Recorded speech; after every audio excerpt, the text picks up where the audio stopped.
అనకాపల్లికి ప్రసిద్ధి చెందిన బెల్లం. అయితే ఈ బెల్లం అనకాపల్లికి పేరు గాంచిన బెల్లాన్ని ఈ మధ్య ఇది తరచూ ఈ బెల్లం ఎప్పుడు కూడా మనకి అనకాపల్లి కూడా ప్రసిద్ధి చెందిందే.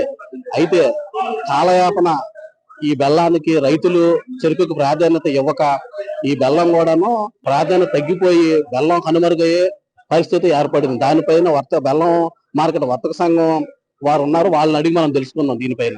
సుమారు 100 ఏళ్ల కాలంగా బెల్లం వ్యాపారానికి తిరుగులేని కేంద్రంగా అనకాపల్లి దేశంలోనే అగ్రగామిగా నిలిచింది. అనకాపల్లి మార్కెట్లో సంవత్సరంలో 45 లక్షల బెల్లం దిమ్మలు అమ్మకాలు జరిగేవి. అలాంటిది గత కొంతకాలంగా బెల్లం అమ్మకాలు తగ్గిపోయాయి. ముగిసిన సీజన్లో 7.33 లక్షల బెల్లం దిమ్మలు అమ్మకాలు జరిగాయి. 100 ఏళ్లకు పైగా చరిత్ర ఉన్న మార్కెట్లో ఇంత తక్కువ దిమ్మలు అమ్ముడుపోవటం ఇదే తొలిసారి. గతంలో ఒక నెలలోనే 10 లక్షల దిమ్మలు అమ్మకాలు జరిగేవి. అటువంటిది ఏడాది పొడవునా 7.5 లక్షల దిమ్మలు రాలేదంటే మార్కెట్ పరిస్థితి ఎలా ఉందో అర్థం చేసుకోవచ్చు.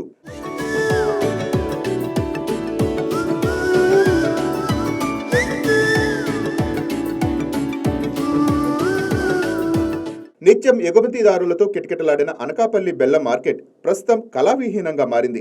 క్రమక్రమంగా మార్కెట్ ఉనికి తగ్గిపోవటానికి పలు కారణాలు లేకపోలేదు. గిట్టుబాటు ధరలు లభించకపోవటం, చెరుకు పంట దిగుమతి తగ్గటం, కూలీల సమస్య ఎక్కువగా ఉండటం దీనికి కారణం. అలాగే చక్కెర పరిశ్రమలు పెరుగుదలతో బెల్లం డిమాండ్ తగ్గించింది. ఉత్తరాది రాష్ట్రాల నుంచి బెల్లం చౌకగా దిగుమతి అవటంతో అనకాపల్లి బెల్లానికి డిమాండ్ తగ్గింది. చేసేవాళ్ళు కూడా తాతయ్య అయిపోయాడు, తండ్రి అయిపోయాడు, మామూలుగా వచ్చేసరికి ఈ గిట్టుబాటు ధర లేక ఇప్పుడు లేబర్ ఛార్జ్ ఎక్కువైపోతుంది. డైలీ మనిషి ఏంటంటే 700 నుంచి 800 అవుతుంది. సో అది వ్యవసాయం వచ్చేసరికి కిట్టడం లేదు. కిట్టడం లేక తీసేస్తున్నారు.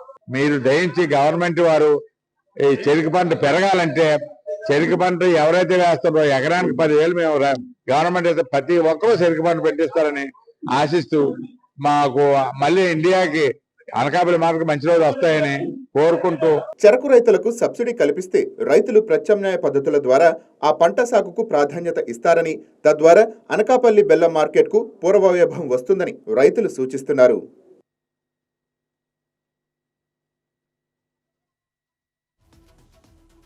ఈ వీడియో మీకు నచ్చినట్లయితే లైక్ కొట్టి షేర్ చేసి మా వైకే టీవీ ఛానల్ని సబ్స్క్రైబ్ చేయండి.